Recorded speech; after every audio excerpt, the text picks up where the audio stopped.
Hi everyone, we are live. Man, today has been a whirlwind.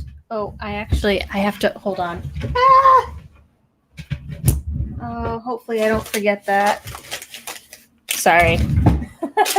Okay. All right, hi guys. So apologies. Today has been quite the whirlwind. Yes, Tim Allen is already telling me to hydrate.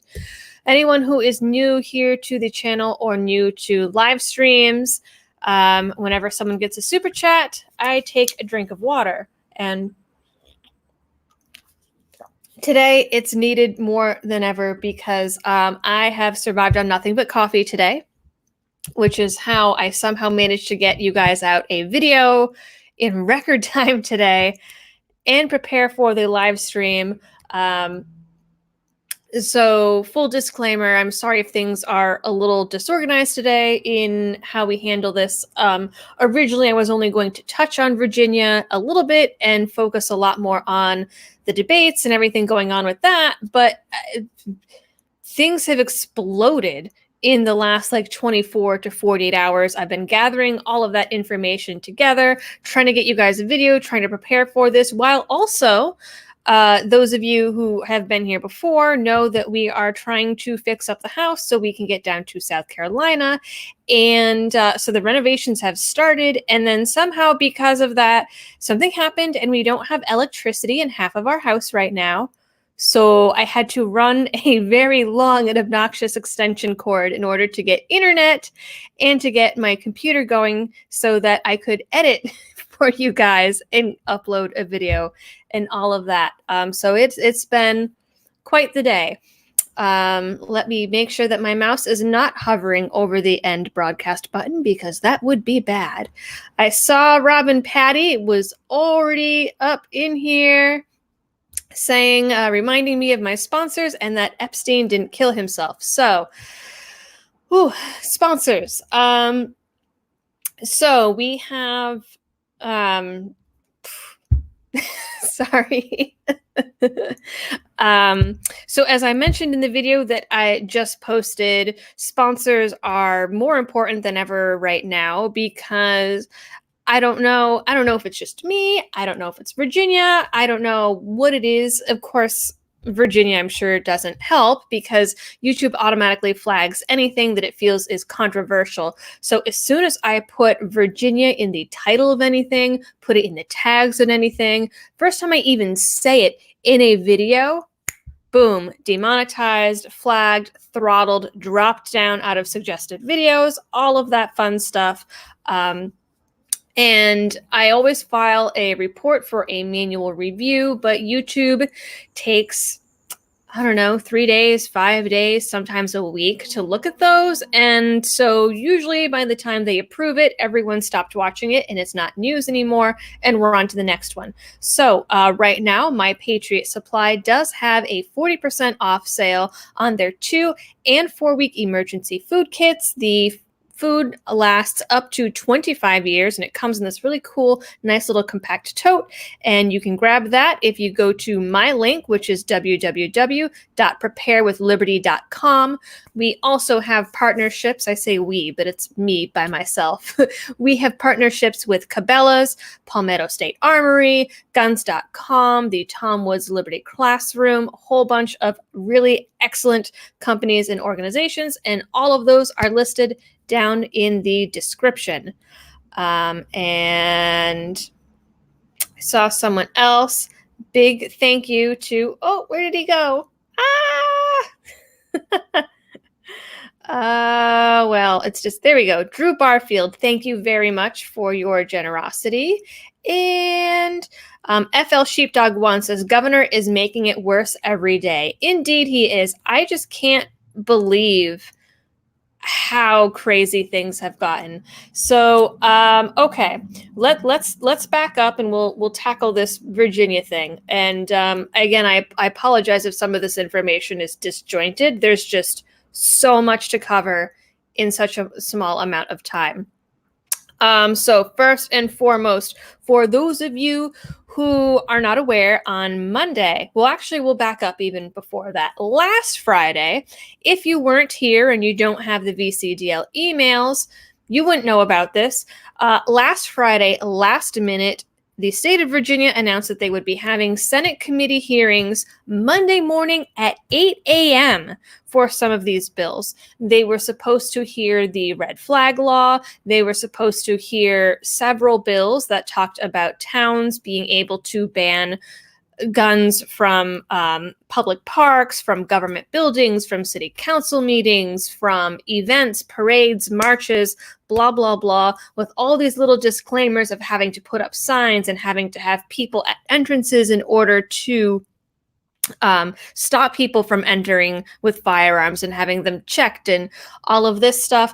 There was also 2 bills for 1 gun a month and the universal background checks. There were 2 universal background checks. So all these similar bills got rolled together. And if there was a choice between a bill that punished something by a misdemeanor and punished it by a felony, the Senate took the one punished by a felony and decided to pass that.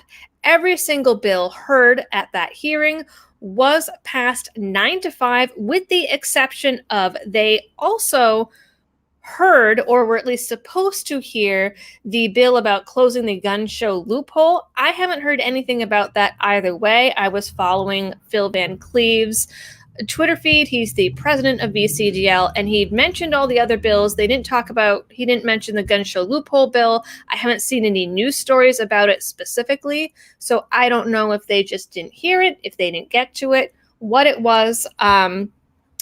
So in my video about that I posted on Monday night, there were a lot of comments there about like, oh my God, why are all these old guys in NRA t-shirts there? Why are those the only people we see in the crowd? Well, that's partly because the NRA had their little gathering that day on January 13th. They have been doing a lot to distance themselves from VCDL and this entire situation. Speculate about that amongst yourselves as you will. It is curious. Also, there's been some comments that most likely the reason we saw a lot of people that looked retired at that 8 a.m. meeting was because everyone else was at work. I mean, if you are given less than 48-hour notice, it's pretty difficult to probably call up your boss and be like, hey, so I actually can't come in Monday morning because I have to go to this Senate meeting. It's not a lot of time. And, we know, at least from things on the federal stage, that they only do things like that when they don't want people to read the bills they're trying to pass, or they don't want people to show up and speak against it. Quite frankly, that's the only reason they would do that. Now, in a similar vein, I don't know about you guys, but the Senate actually had their full floor vote yesterday, and I did not hear anything about this ahead of time. I did not hear about it until today, and I'm signed up with the VCDL emails. I've been getting 3, 4, sometimes even 5 a day of those. I have multiple people hitting me up on Twitter, on Facebook, on email, Instagram, keeping me up to date with this stuff as quickly as possible. And you guys have been doing a great job of that because, frankly, as you know, I work full time. And so it's difficult to be sitting and like watching this 24/7.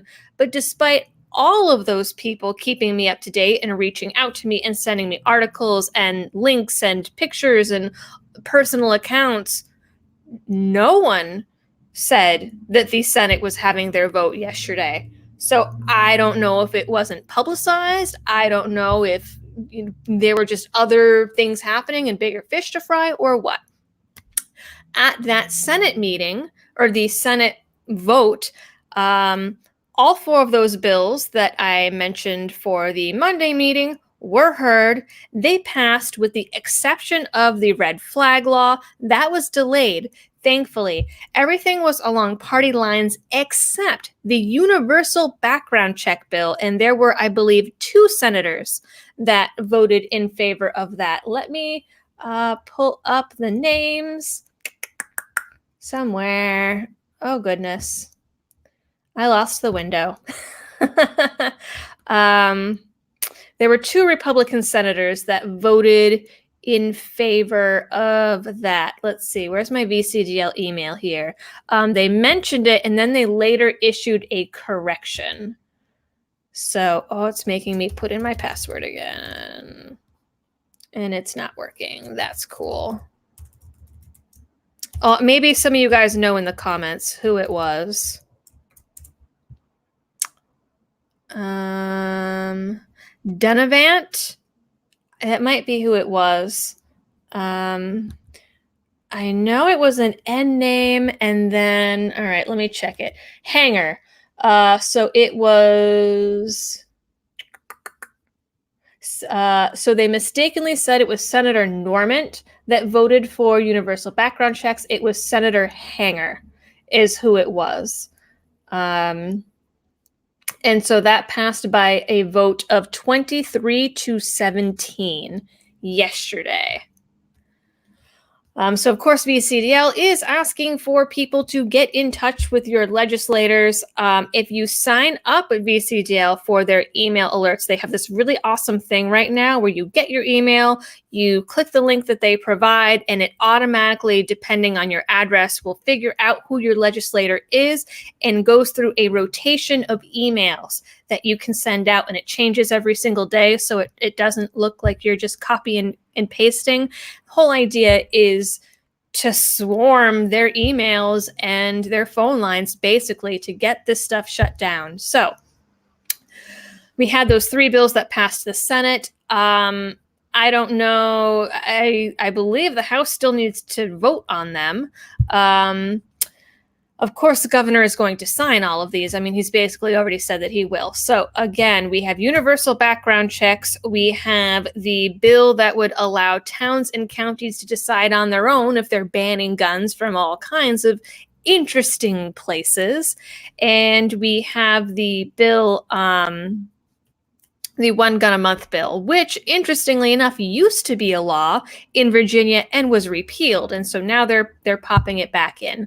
As far as any of these other insane bills getting a hearing date, I haven't heard anything about that yet.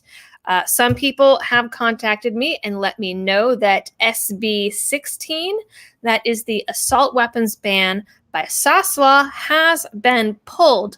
But the House version, which is way worse, has not been pulled. So the Senate version was the one that it was, redefining, well, actually creating this new term, assault firearm, and basically would ban everything except for revolvers, lever action, bolt action. It even would ban shotguns that can hold more than 7 rounds.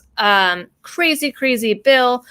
No grandfather clause, nothing. Just get rid of it and go. That's it.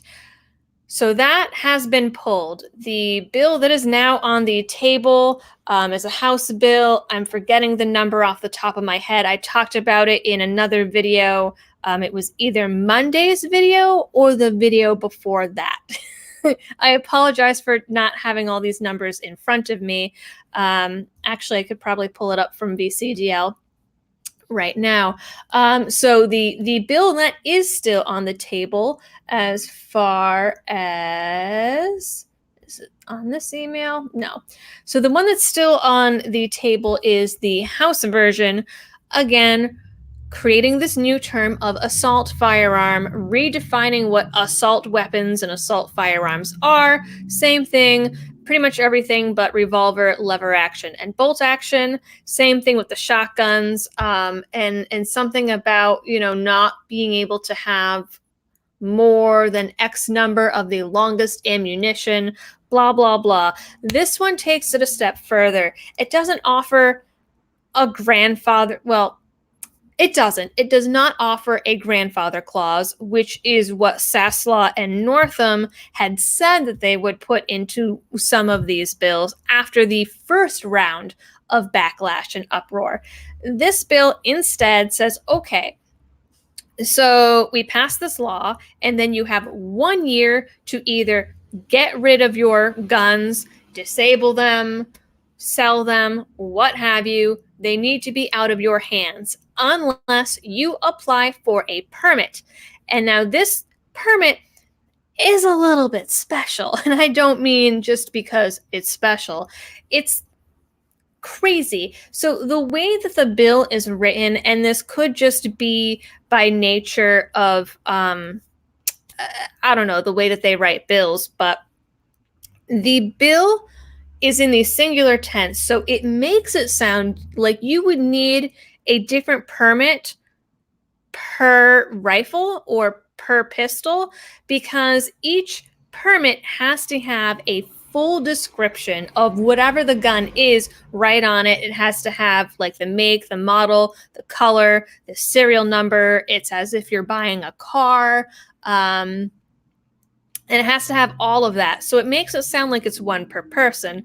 On top of that, if you do not own your own home, if you rent or go any place that you don't own, you then need to get that specific landowner's permission to have your gun on the premises. You need to get that permission in writing and keep it with you. If you are visiting someone else, then they need to keep that permission on their person at all times, so long as you are there with your gun. This is insane. So basically, it is a registration. They want to know who has what, when. And then there's also the range bill that I also mentioned in Monday's video.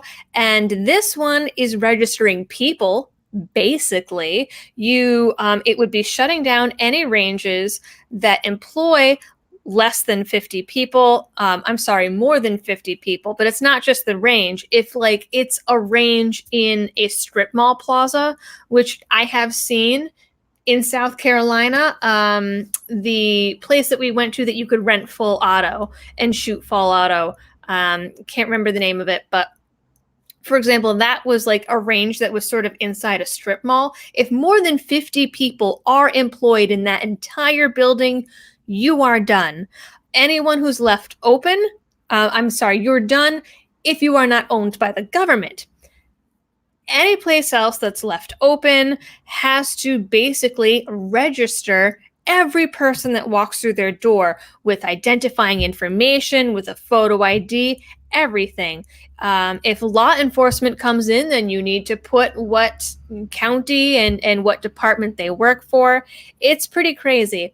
Now, so the little mom and pop places like around here, I don't know if it's just because it's Massachusetts, but around here you see a lot of ranges and there's like 5 people that work there and that's it.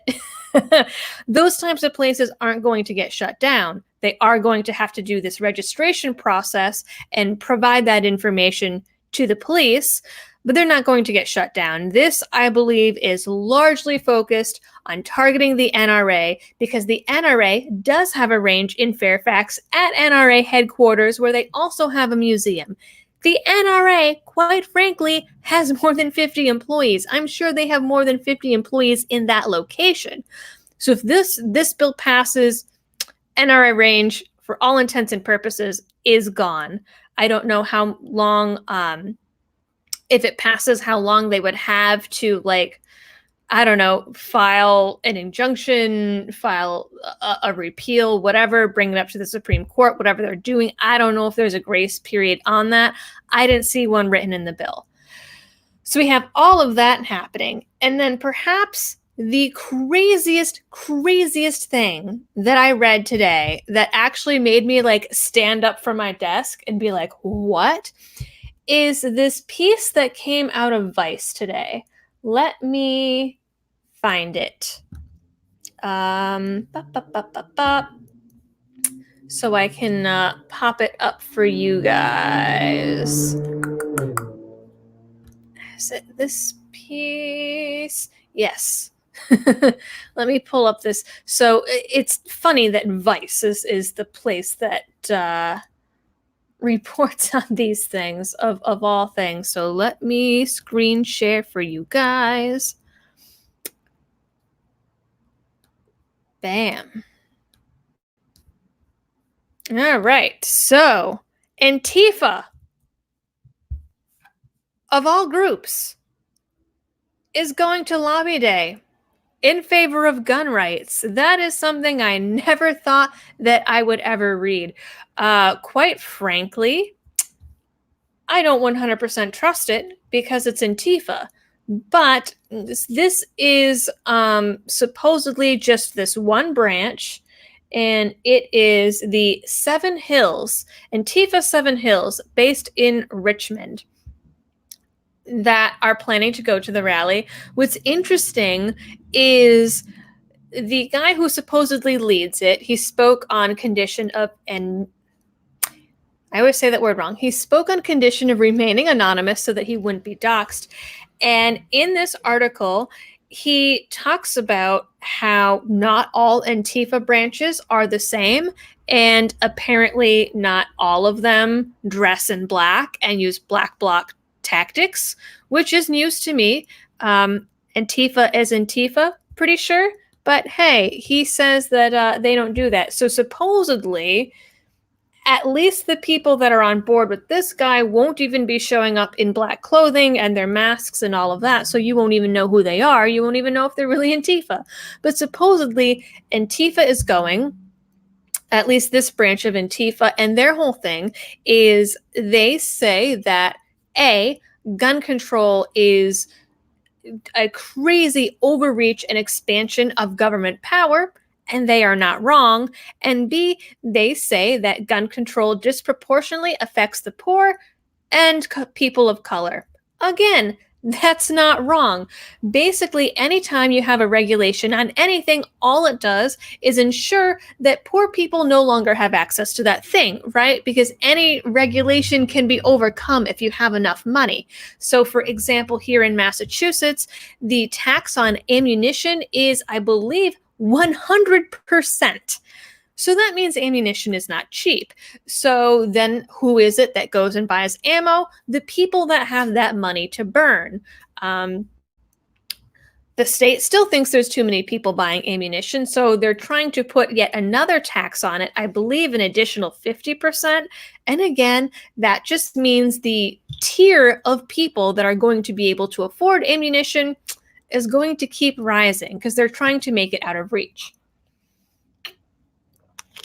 Also, if you know anything about the history of gun control, you know that, in fact, historically, it was used to keep guns out of the hands of certain people. Part of Jim Crow, all of that. So Antifa isn't wrong.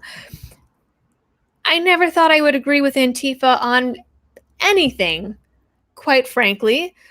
So it's a little bit of an existential experience, but apparently it's happening. And actually, you know what? Let me pop this Vice article for you guys in the chat here. I thought this was really interesting. Let's see. And this article also talks about I thought this was interesting. It because you would never hear this from any other article from Vice ever. But let's see. That the local Antifa chapter's engagement in this issue is another example of the resurgence of pro-gun leftists in America, and yet more evidence that the gun rights debate is growing increasingly political, diffuse, and nuanced beyond simply being a GOP issue. That is not anything I ever thought that I would read in a Vice article. It goes on to say, under the Trump administration and in response to the emergence of an emboldened far-right movement, leftist gun groups have surged. And I had mentioned these way back. There was the brown shirts, I believe, and various offshoots of Antifa are decidedly pro-gun. This mentions the Socialist Rifle Association, formed in 2018, that has over 50 chapters across the country. Similarly, Redneck Revolt, they are the ones that I reported on before, a leftist gun group that formed in 2016, claims at least 45 chapters nationwide. I remember them because there was actually a video of them out training with AK-47s and marching around, and a lot of people said that the guns looked fake and like they were actually airsoft guns. So I remember that quite well. And he says the presence of an armed left is not discussed, it's not understood. And while, frankly, socialists and communists with a bunch of guns is a little bit scary, but there's more of us than there are of them, I suppose. But I mean, it makes sense in a way, because I posted a meme on Twitter earlier this week, and it was a picture of a Times cover. And it was like from a UN report saying that 46% of the world's guns are in the US. I don't know how old that statistic is. It had a great drawing of like George Washington on it. It was fabulous. And I mean, it makes sense that not every single one of those would be in the hands of a conservative or libertarian. So it makes sense. And then it talks about how, we've only heard about the violence in Portland, New York, Boston, Berkeley, all of those places. I mean, the Battle of Berkeley is like the famous Antifa clash at this point. And it says in the case of Antifa 7 Hills, they believe they've got more in common with working class white Virginians, regardless of their political bent, than they do with many of the moderate Democrats who helped their party win control of the legislature in November. Of course, and it talks about how gun owners are skeptical, and they should be. They very well should be. Because the media is really pressing this idea that this is going to be a violent event. Northam is really pressing that this is going to be a violent event. And if you look at previous clashes in other areas where Antifa was involved, 9 times out of 10, you had, and I don't agree with the far right or any of that stuff, but a lot of times you saw these guys backed up against the wall being surrounded by Antifa, or I believe it was in Boston where they decided, it was the free speech rally in Boston, and the rally itself was kind of just like delegated to the bandstand area. That's it. Originally, they had the whole common area, and then the government just decided, like, nah, you're going to squeeze into the bandstand. And so what they did is they had barriers leading into the bandstand, and then Antifa was surrounding it on all sides so that people actually had to walk through crowds of Antifa to get to the bandstand. Of course, there's going to be violence in a situation like that. And now you have this state of emergency being declared in Virginia. And I don't know if you folks have seen the pictures, but they are erecting chain link fences everywhere. And some pictures I've seen on the borders, they're actually even putting stockade fences around that. So no one's going to be able to see in and see what's happening. And now this is supposed to be a peaceful day. Lobby Day, as VCDL has described it, is a day where people are just supposed to show up, go talk to their lawmakers, try to convince them not to vote yes in favor of these laws, and then they hear some speeches for an hour, and then they go home, basically. And this is not just a day for gun owners. There are tons of groups that are supposed to be there besides Antifa. There are anti-gun groups that are supposed to be there supposedly to have vigils. There's a vigil scheduled for like 2 p.m. or something like that. And while the VCGL thing starts at 8 a.m. and I believe the speakers are like from 11 to 12 or something like that. So hypothetically, the bulk of the 2A stuff should be done by the time these other people do their thing. But there's lots of different groups that show up to this and lobby for different things. So that it is supposed to be a peaceful day. Lobby Day is something that has existed for quite some time, but now we have all these other people saying it's going to be violent, it's going to be violent, it's going to be violent. We had the Washington Post come out with this article claiming that all these violent militant militia groups are going to be showing up with the purpose of causing violence and insurrection. But if you read the article, it's like, oh, it's like Oath Keepers and 3%ers. Okay, these are not people that I would call domestic terrorists or extremists or anything like that. They're the Oath Keepers and 3%ers. And anything that I saw directly from these groups was like, hey, we're going there as security to try to help protect people. That is not violent. There has been, so Northam declared this state of emergency.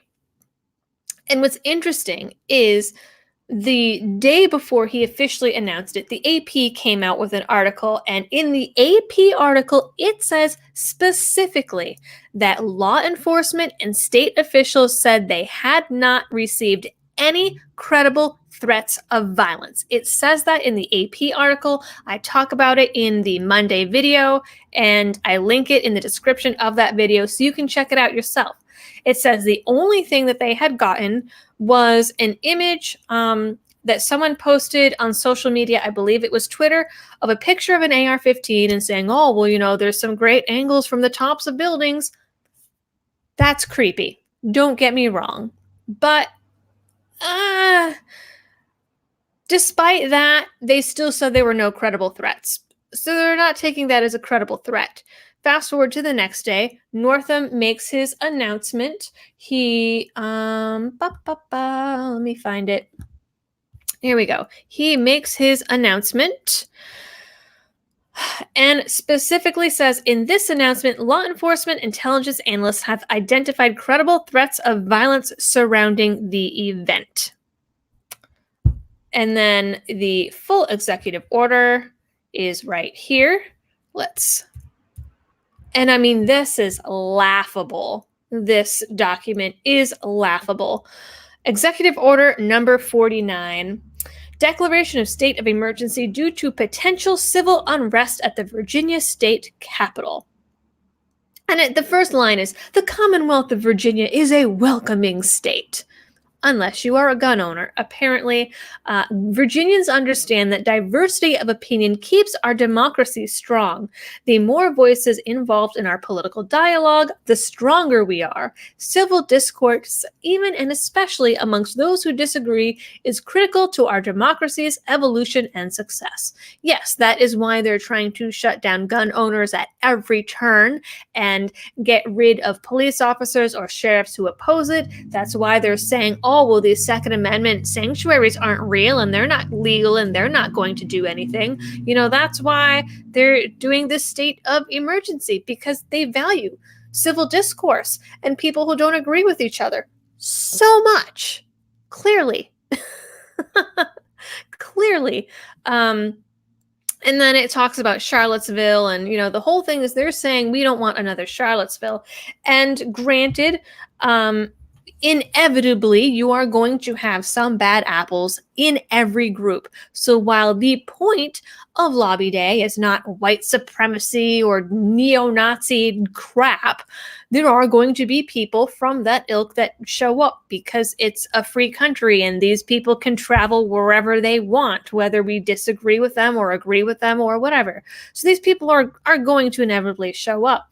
But it's interesting because in the AP piece that I mentioned a few minutes ago, it says, oh yeah, we don't want another Charlottesville. But right in that article, it acknowledges that while there were many armed protesters that showed up, it wasn't the armed protesters that caused the violence. It was the dude in the car that drove his car through the protesters. So it wasn't gun owners that were the issue at this event, but still we are going to We're going to punish gun owners for this. And so in this, here we go, right in this paragraph, credible intelligence gathered by Virginia's law enforcement agencies indicates that tens of thousands of advocates plan to converge on Capitol Square for events. Suggests that a substantial number of these demonstrators are expected to come from outside the Commonwealth, may be armed, and have as their purpose not peaceful assembly but violence, rioting, and insurrection. As I stated in my other video, yes, the government should be concerned about insurrection because insurrection should be what happens when the government tries to violate your rights. Now, don't mistake this anywhere, NSA, don't think that this is me calling for a riot. I'm just saying that the entire purpose of the Second Amendment and the Constitution is to restrict government powers, not to restrict the powers or rights of the people. And there's that famous quote that if there is a law that is unconstitutional, then rebellion is your duty. So yes, Virginia, if you are worried about insurrection, maybe you should ask yourself if that's because you're doing something wrong. So, like I said, I mean, this piece of paper, this document is just absolutely laughable. And again, it says, that these people aren't going to be peaceful, blah, blah, blah, blah, blah. So the state of emergency started today at 5 p.m. and is going to last until Tuesday at 5 p.m. I direct state and local governments to render appropriate assistance to prepare for this event, to alleviate any conditions resulting from the situation, and to implement recovery and mitigation operations and activities so as to return impacted areas to pre-event conditions as much as possible. I mean, parts of this sound like this guy is gearing up for a war, quite frankly. And while there has been talk of the Boogaloo, the laws haven't been passed yet. So they're activating the emergency support team, the emergency operations center, all of these different organizations here, preparing for the shelter and safety of state employees, blah, blah, blah. And then here's the list of things that they're banning. So they're banning firearms, which they're calling handgun, pistol, revolver, or other weapon designed or intended to propel or expel a projectile of any kind, blah, blah, blah, blah, blah. Machine guns, 3D printed guns, similar weapons, blah, blah, blah. What's interesting is it does not ban pocket knives so long as the blade is 3 inches or smaller. So that's similar to a Massachusetts law where the blade has to be the size of the palm of your hand or smaller in general. They're also banning from this area, whoops, wrong way, sticks. So you can't pick up a stick and walk into this event. Hopefully there's no trees in the area. Banning sticks, torches, poles, bats, shields, helmets. So, I mean, they don't even want people to be able to protect themselves in the event that this does become violent. Caustic substances, so that's, pepper spray, aerosol cans, things like that. Scissors, razor blades, needles, toy guns, toy weapons, fireworks, glass bottles, laser pointers, baseballs, softballs, which is weird, drones, any of this is not going to be allowed on the premises. I think it's interesting about the drones because then that's going to make it impossible for anyone to get like a bird's eye view and really see what's happening from this in this. So those are all the banned things. Now, there has been questions. There's been a lot of people saying, well, this actually goes against a Virginia law that says that states of emergency can't be used to ban weapons. Well, there is already the ban in the actual buildings, thanks to the emergency gun ban that was put forth on like the first or second day of the General Assembly session. So that was like the 8th or the 9th that they pushed that through. We knew that was going to happen, but the grounds themselves are under control of the governor. And really, it's considered legal if he says, well, this is a shelter. So basically, now the entire Capitol grounds is a shelter.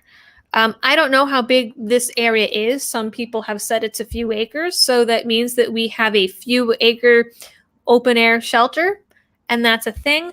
And for people who are afraid that this will erupt in violence, I feel like fencing people in is like the worst thing you can do, because imagine if something does happen and violence does break out, and you have all of these people that are now unarmed and unable to protect themselves.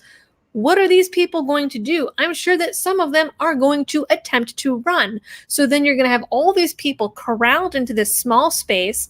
And I've seen various reports as to the number of entrances and exits. I've seen everything from 2 to 17, which is a random number. Again, I don't know how big this area is, but either way, even 17 entrances and exits, we'll say, if you are expecting, and I've heard anywhere from 10,000 people to 100,000 people, if you are expecting that number of people, 17 exits ain't shit. That is not enough. Now, granted, I know that they're supposedly having that number so that they can have people posted and they can have metal detectors. But, there are things that can get through metal detectors. I mean, what's to stop someone from like throwing something over the fence? People sneak things in. A lot of these times that Antifa showed up at different rallies, they were people checking before people went in, and they still were able to bring in weapons. I mean, there was that guy in Boston that got hit in the head. His head was cracked open by a bike lock. People like to say, oh, guns are the problem. But if someone is really intent on doing harm, it doesn't matter if a gun is available or not. They're going to use what they can use. I mean, are they going to go through and pick up all the rocks in the Capitol grounds? That's insane. So you're going to have these people corralled in. Tensions are high. I mean, God, you get the wrong person, and even if they get jostled wrong, things could go off. And then you have this pen of people. And I would imagine if there's going to be 100,000 people there, that's just for the Second Amendment rally. That's not counting all the other groups that are supposed to be showing up for other things. That is going to be a lot of people in a small space. Nothing about that seems like a good idea to me. Frankly, that makes things really even more ominous to me and even more worrisome, because if something happens, there is no way for people to get out of there. So if something happens, having them all corralled in is going to ensure that someone gets hurt. I mean, it's basically making a guarantee that if this does erupt in the violence that the government says they feared, they are now ensuring that there are multiple people getting hurt just by the nature of fencing them in like this. I mean, and that's what government does. It threatens people with cages and puts people in cages. But like, how long ago were we hearing Democrats complain about people putting people in cages down, at the Mexican border? So suddenly, like, pens and cages and camps and what have you are okay. So it's so hypocritical. I have missed. Someone says pitchforks and torches are not listed. Torches are listed. Pitchforks are not. So someone says it's 14 acres. So we have a 14-acre open air shelter. Apparently. I don't know, man. 14 acres is not a lot, quite frankly, for this amount of people, I feel. And damn, like, are they going to have porta potties there? What's to stop people from like pushing over the porta potties? So really what I think this comes down to with this event and these laws, and whether or not there comes to violence is a point that was brought up to me. I don't know if he's watching, Gardner. I don't know if you're here tonight. So I was chatting with Gardner Goldsmith earlier today, and he brought up an excellent point that really at this point, it comes down to the law enforcement, really, that are going to decide how this goes. So with Charlottesville, Parkland, all of these events, right, that they're saying precipitated the possibility of violence here. In those situations, it was a failure of law enforcement, or it was at least blamed for law enforcement was blamed for this. So really, it's going to come down to law enforcement and how they decide to handle this situation. They are going to have to choose between, if these laws get pushed through, they're going to have to choose between the laws and the people. They're going to have to choose between government and, quite frankly, a paycheck, and their morals and philosophies, their ethics, their oaths to the Constitution. So it's going to be really interesting to see how this plays out. I mean, and maybe at the end of all of this, there's enough people that show up that legislators say, gee, well, maybe the people really don't want this, and maybe they back down. That's entirely a possibility. But I don't know. I mean, Virginia, the government has been doubling down at every turn. Some of the stuff that's been happening, I could never predict. So I don't know where this is going to go. Meanwhile, the VCDL and Gun Owners of America filed an injunction to get this state of emergency repealed, basically, and say that it's not lawful and all this. So it went to the courts, and the judge shot it down. And basically, sorry, I'm all these super chats are coming in, and I haven't checked them because I've been like the word vomiting and ranting about this stuff. But I mean, I'm really riled up, and I had lots of coffee today. So I'll get to all those in a minute. So there was one threat of violence, supposedly one that they came out now and said that they thought was credible. And it was it was a little bit of, it was mentioned in the Vice article, and it was kind of difficult to find in other places unless you Googled the right thing. Let me pop that up. So this is a Washington Post article that was actually then copied over to MSN. So there alleged 3 members of a white supremacist group called The Base. And there's 3 dudes and like a Canadian guy and who disappeared in like August, and they've been harboring him. So these 3 guys now are getting federal weapons charges. They're getting conspiracy charges. They're getting harboring alien charges. All these guys that have been arrested have hardcore cases of the crazy eyes. They call themselves like a white supremacist LinkedIn, which is bizarre. But then at other times say that they're only shit posting. But I looked at some screenshots of the tweets this guy has, the leader, put out, and they're not good. They are not good at all. Things about suggesting ways that people could get some violence out of this. And I mean, the majority of people wish for this to be a peaceful thing, right? So anyways, the FBI says, okay, we've got these 3 guys, and they had this plot. So that happens. Now, fast forward again to this VCDL injunction they filed. So the judge sees this arrest and says, oh, no, well, there's proof right here that there's planned violence. So no, we're not allowing this injunction to go through. And then Northam made a statement. He went out in public and was like, oh, yes, the judges made the right decision because we just had this arrest. So here's the proof of the credible threats.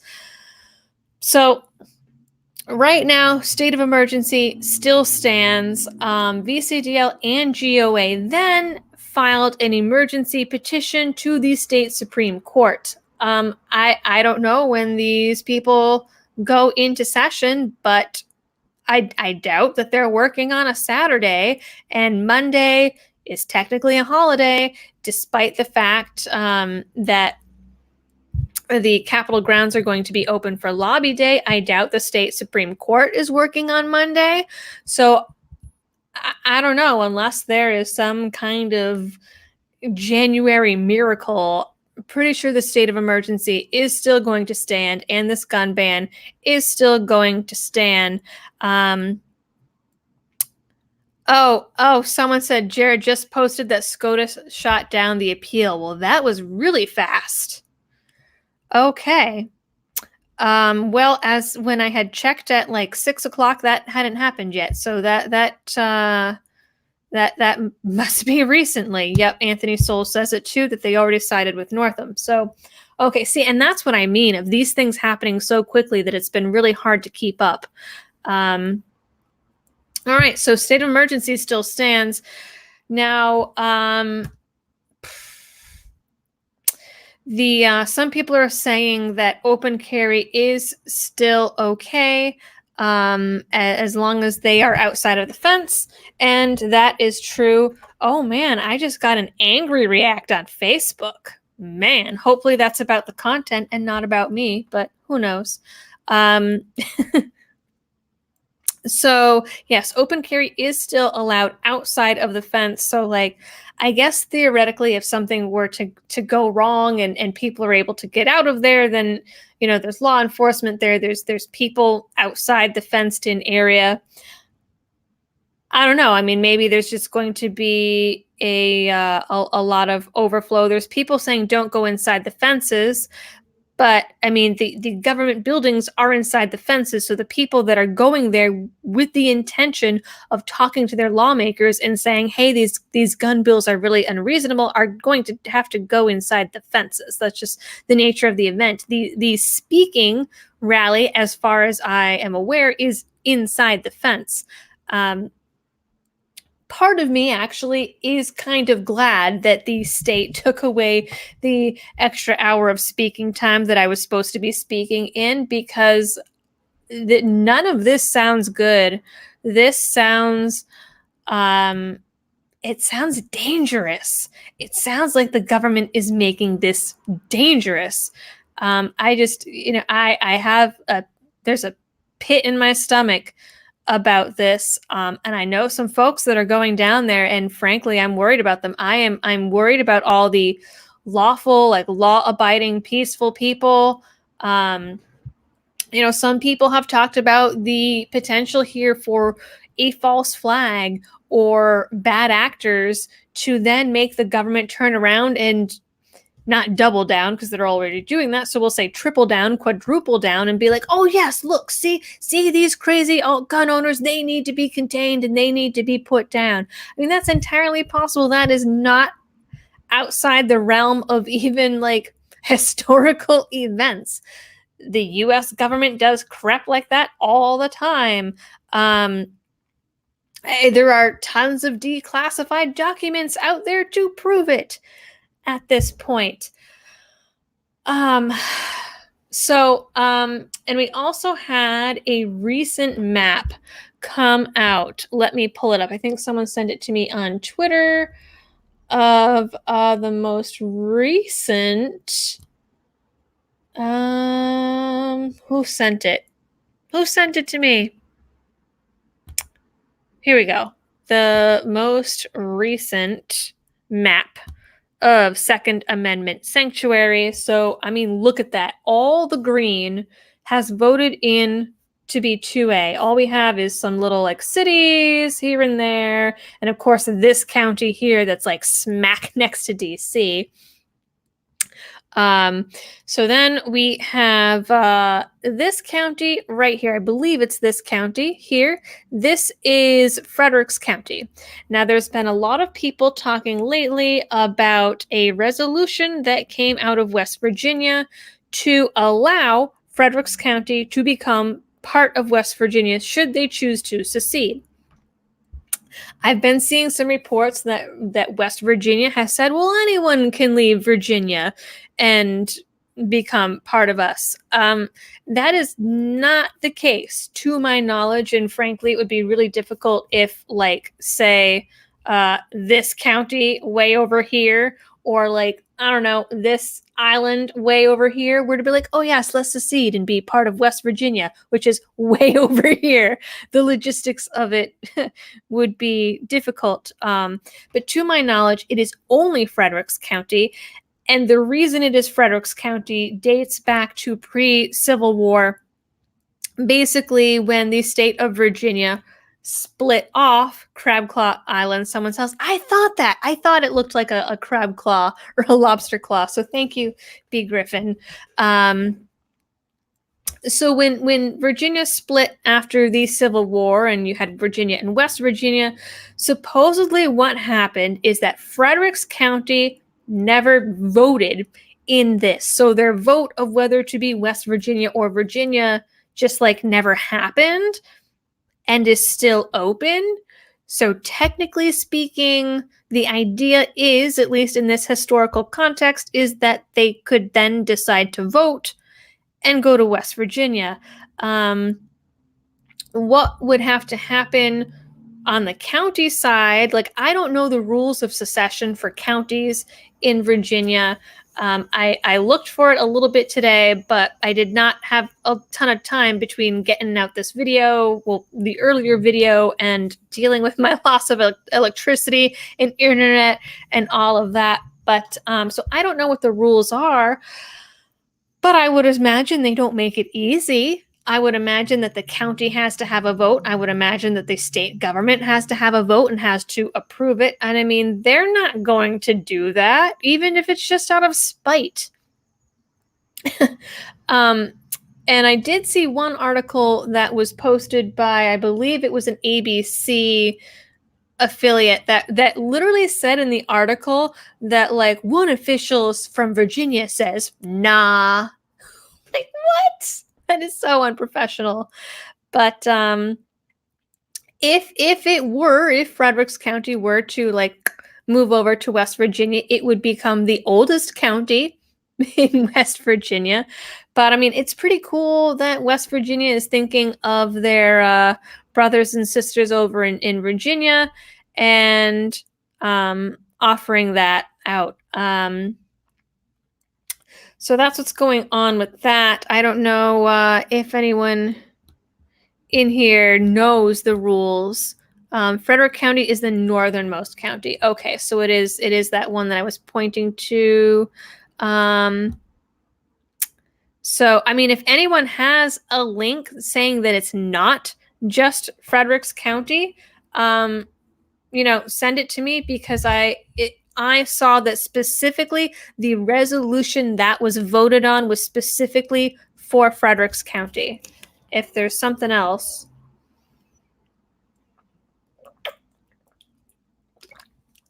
Now, there's also been people saying, well, why don't we have a recall of Northam then? And I wrote a video out on this. I'm going to record it eventually and get it to you guys. But basically, filing for a recall is always a long and tedious process. But the catch in Virginia is that even if a recall were approved, it's not the citizens that vote on the recall. It's the courts, and the courts are in Northam's pocket. So even if we got a recall vote up there, nothing's going to happen with it. So unfortunately, all of these petitions going around, specifically like the ones on change.org, there's also a rule in Virginia that anyone voting or rather petitioning in favor of a recall has to be a registered voter in that locality. So any of these change.org petitions that have signatures from other states, those signatures aren't going to do anything. There is a law that has been filed to change the rules even more in favor of government's favor. That didn't really make a lot of sense, but you know what I mean. They're going to be changing the rules at the last minute, which the Democrats love to do. We saw it. We saw it when Ron Paul ran for president. Ron Paul, sorry, the government in general, we saw the Republicans do it then. We saw the Democrats change the rules on Bernie Sanders. They're changing them again. Like, whatever. They do what they want, unfortunately. So they're trying to change the rules. So recall is not going to happen. There have been several calls to recall Northam already and A.G. Herring. And frankly, Northam is not running for re-election after 2021. So he's going to be out at this point. At that point, that's still like a year away, but they're not going to recall him with that little amount of time left. There is also a clause in the Virginia Constitution that talks about specifically impeachment for the governor and the AG and these higher level officials. So it would probably technically be impeachment that needed to happen, but impeachment is bound by similar rules in that it comes down to the House and the Senate, just like it does on a federal level. The House and the Senate are the ones pre-filing all of these bills that Northam said that he wanted. They are not going to say that him wanting gun control is a violation of his oath or is a danger to the state of Virginia. They're just not going to say it. So impeachment is out too. None of that is going to work, unfortunately. I'm seeing someone in here. Yes, my email is liberty@thelibertydoll.com.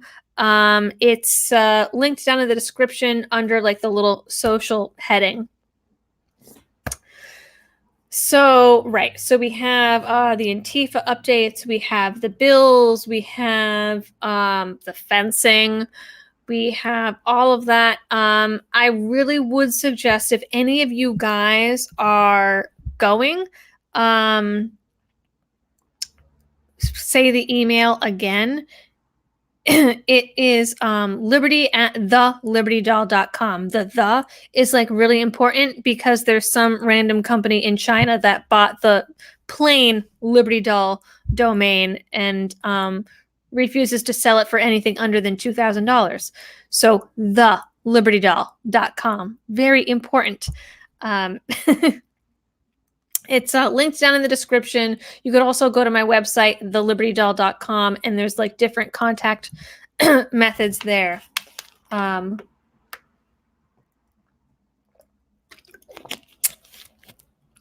made me forget what I was saying. Oh, yes. So some rules for Lobby Day. Originally, VCDL had requested that no one bring long guns because the optics were not great in the eyes of the media, at least. That is no longer an issue. So someone is saying why would Capitol Square even be open? So for whatever reason, Capitol Square is open on Lobby Day on the 20th. The legislators are there in their offices. For some reason, that's the way that it is in Virginia. VCGL is requesting that people wear business casual so that they look kind of professional, make a good impression. What else? Yes, if you are going to be there, I'm seeing Jesse Meek saying here, a lot of people are saying it's a trap. I agree. They're doing everything they can to back Virginians into a corner. Oh, and then it scrolled away. Backing Virginians into a corner, forcing a hyper-stressful situation. They want violence for bad media. I agree. And the media is not on our side with this at all. Because, well, I mean, as we saw, as I talked about last week, there was that Guardian piece that I was asked to interview for, and then thankfully didn't, but my videos were still mentioned, and it was all about how violent and extreme gun owners are, and how we're really just a tool of white supremacy, and all of this stuff, when that is not the bulk of gun owners. I don't think I've seen a single piece in big media that was reporting on this in a neutral fashion, except for some of like the smaller like subsidiaries local to Virginia. Nationally, media is not on our side.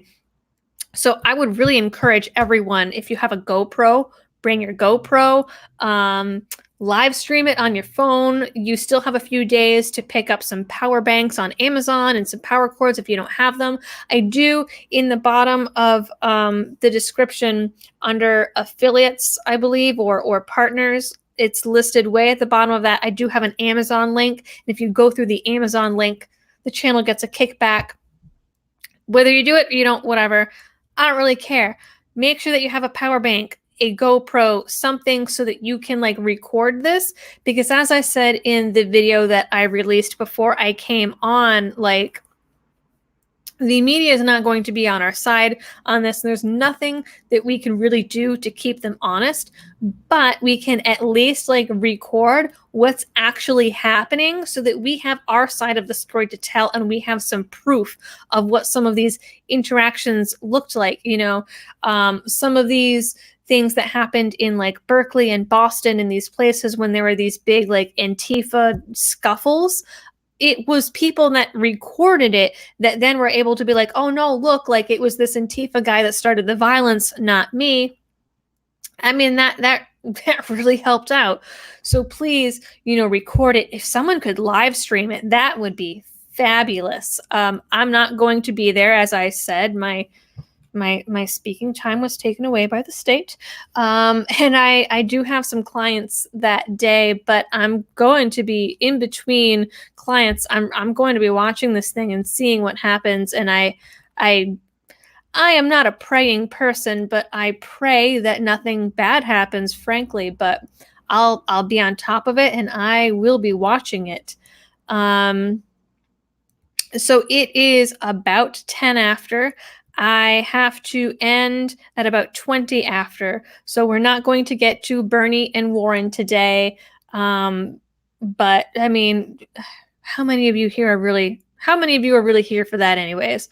Long story short, Elizabeth Warren decided that Bernie Sanders randomly in 2018 said that a woman could never be president, and she's only deciding to bring it up now. And CNN reported it, and CNN had Bernie deny it on stage and then acted like he didn't deny it. And then there was this exchange where Elizabeth Warren refused to shake his hand, and she was like, "You called me a liar on national TV." And of course, CNN held the audio from that back for a few days, and then they were the ones to release it too, because, hey, they want the ratings. But you guys don't really care about that. I know why you're here. And of course, please give a like to the video. I know I'm saying this a little bit late, but all right. I'm sorry for neglecting the super chats until now, but this was a lot of information and I wanted to get it out. So I'm going to go through all of this super chats now in our last like 10 or 15 minutes here.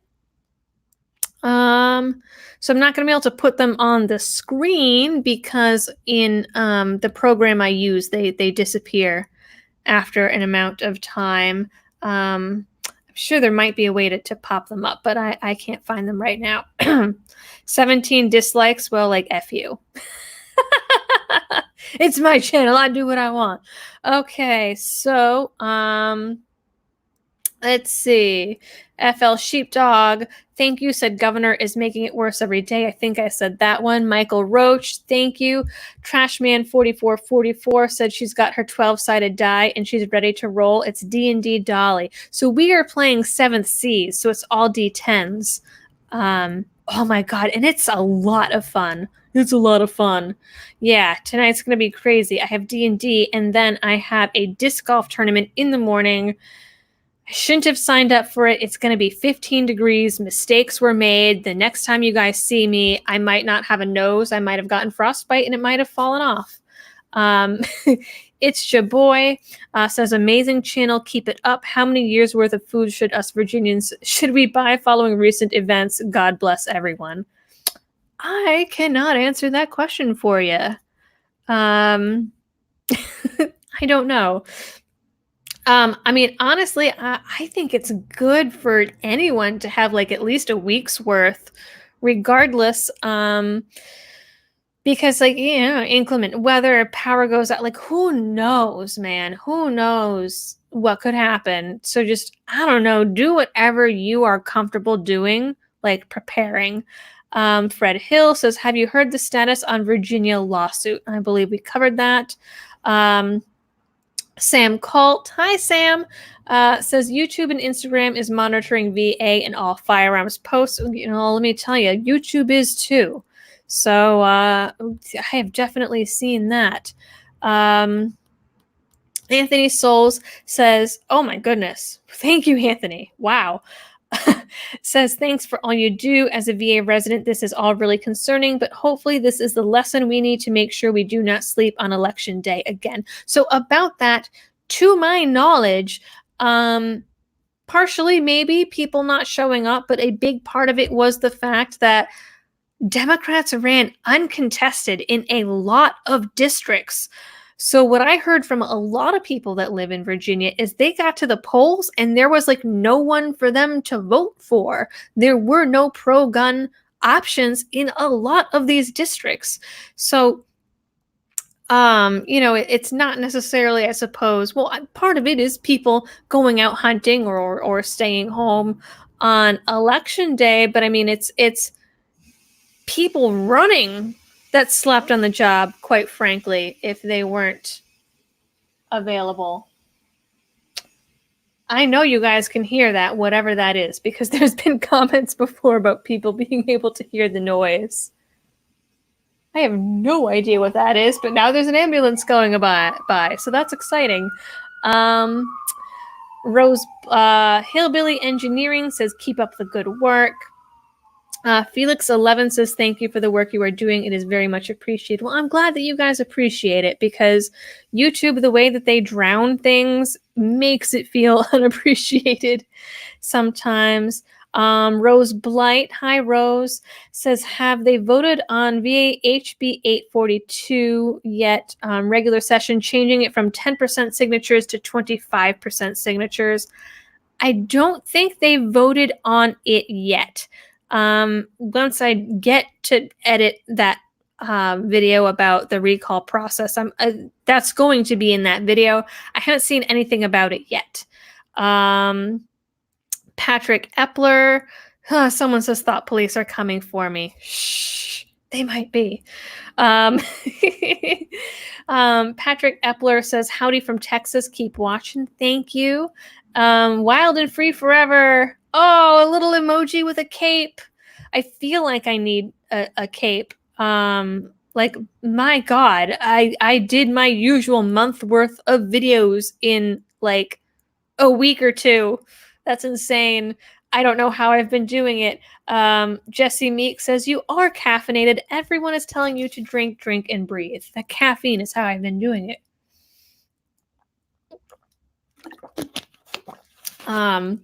FL Sheepdog 1 says, governor caging people in like fish in a barrel. I mean, that's exactly what it is.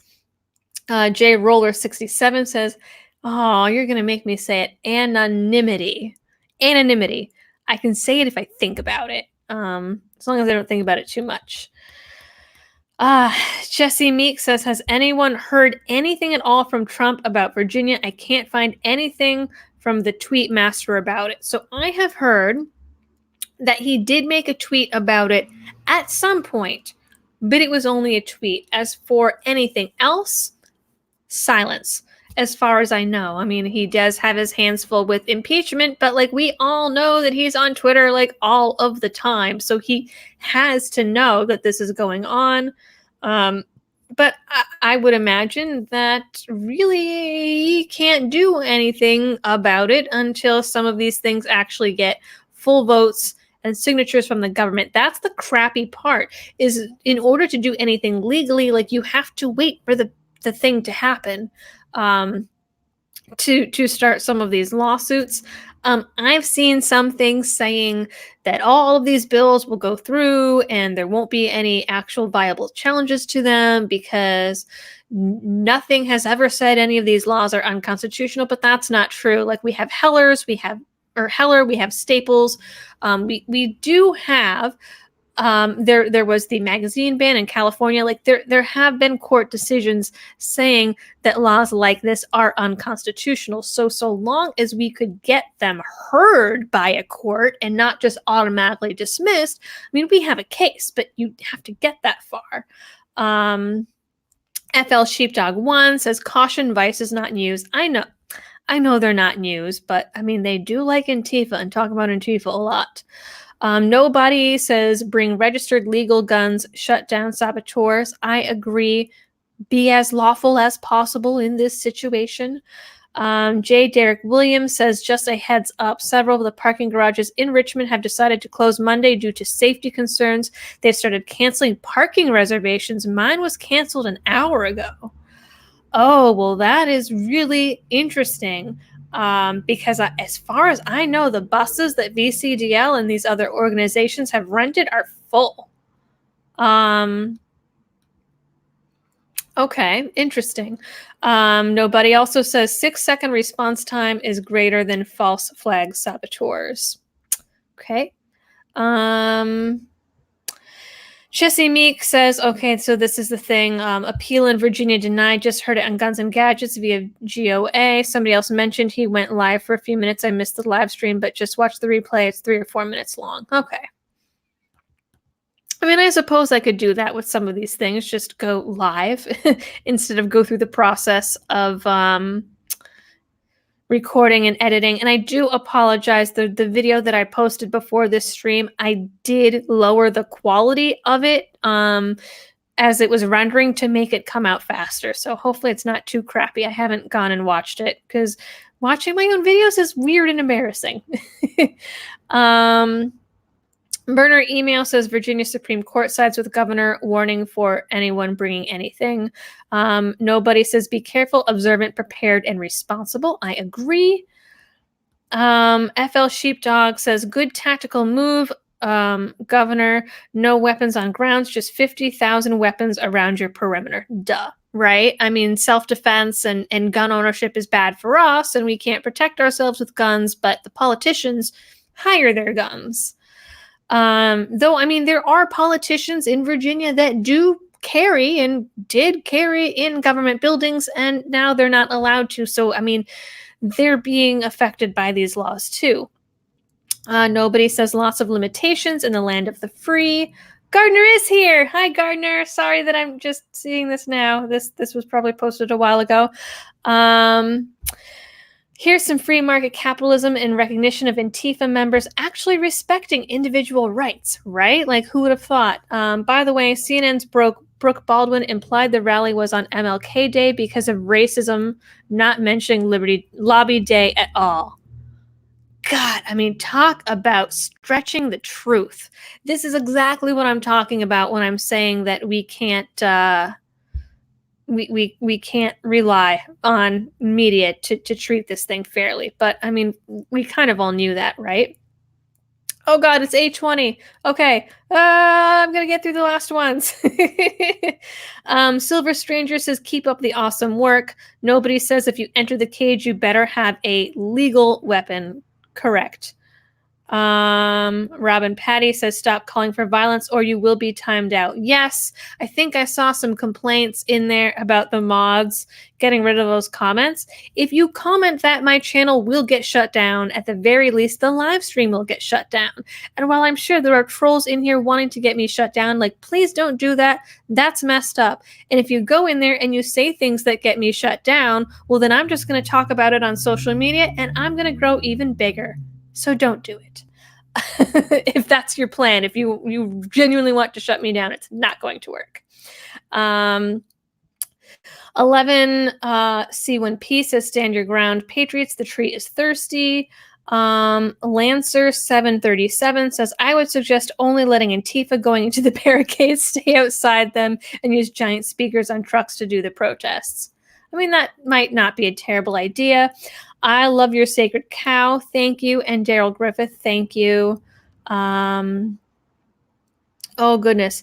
Jake Starbucks says, seems like Despot Northam wants a violence outbreak. I agree. John Stiles says, we need a new constitutional convention, electoral college for the states, power back to the people. There have been people calling for a constitutional convention or a convention of states for quite a while, since at least like 2012, to my knowledge. And they can never get enough people signed on. Adrian Taylor says, thanks for keeping us up to date. Your channel is the one I point my liberal friends to in order to try and red pill them. Well, thank you. How's that working out? Gardner says your work is the best. Virginia buddy of mine headed to Richmond is going to wear his shoulder holster empty, save for a U.S. Constitution. Interesting idea. I agree. That is a good idea. Thank you, Patrick Parkins and Lagger1776. Jesse Meek says, everyone go armed. Just get your local sheriff to give a temporary deputizing party. Interesting idea. Nobody says, be wary of plants and nervous people. Be safe. I would be nervous in this situation. I'm not going to lie, not because of like the gun owners, but because of like the other people there. So, that's not like 100% fair. Mr. Rover Pilot says it would not be the first time the United States military fired on its own citizens. That is true. Kent State, for example. Robert Chappelle says, on to serious matters. How did Whitney Houston get into the Rock and Roll Hall of Fame and not Pat Benatar? That's a good question. Fun fact, when I was in high school, for a little while, I had like a little like pixie pineapple haircut. And there was one girl that called me Pat Benatar. And she said I looked like Pat Benatar. All right. Jesse Meek, I got that one. Bob Blutherac says, Virginia, they will come looking for you. Nobody says every gun there needs to be legal, and agreed. Oki says, so what would happen if the state law enforcement at the Capitol doesn't enforce the Capitol Square ban? Good question. I do not know. Really good question. Bob again says, prepare to defend yourselves. Burner email says, if you're going to talk to the media, stick to talking points. They are not here to help. I agree, though. The media is going to change, to twist things no matter what. That is what they do. Abysmal Gaming says, be polite, be professional, but have a plan. I'm not going to read that live. That will get me in trouble if I read that live. So we're not doing that one. I saw this one. Had Matt Christensen give you a shout out Wednesday. We'll do again Sunday. Same with John Mark. Hopefully you guys get big. We need sensible people giving news. Well, that's really nice of him. Or you, if you did the super chat to get him to say it, that would be really cool. Matt Christensen is a good dude. I like him. He helped me figure out how to build my website a little bit. So props to him. All right, guys, so I need to shut this down and pack up my stuff and get going. I really wish that I could stay on here longer with you guys. I know that there were some super chats that came in while I was reading those, and I apologize for not getting to anyone. Getting to everyone. I had a lot of information today that I was trying to swirl around in my brain and organize and get out to you guys. So I am going to keep abreast of this as best as I can, keep this information up to you guys. It seems like you guys are liking some of these shorter videos, even if they're not as well edited. So I'll keep up with that. Who knows? Maybe I'll even take some time to live stream on Monday, depending how things are going over at Lobby Day. Thanks for tuning in. Hit the thumbs up button. Subscribe if you're new here. I am not solely a dedicated 2A channel, but I do talk about 2A, and apparently I'm just going to talk about Virginia for like 2 months straight and nothing else. So if you like liberty, if you like Second Amendment news, this is the channel for you. Like, share, subscribe, all that fun stuff. Check out the partners. down in the description. The partners and the super chats and the Patreon right now are what is keeping the lights on, because YouTube, I'm getting a lot of yellow emblems. YouTube is not liking my videos lately at all. So again, all of that, as always, thanks for helping me spread liberty. If you are going to Virginia on Monday, please stay safe, keep in touch, let us know how things are going. Yeah. And thanks everyone for tuning in. I am outie. Have a good night.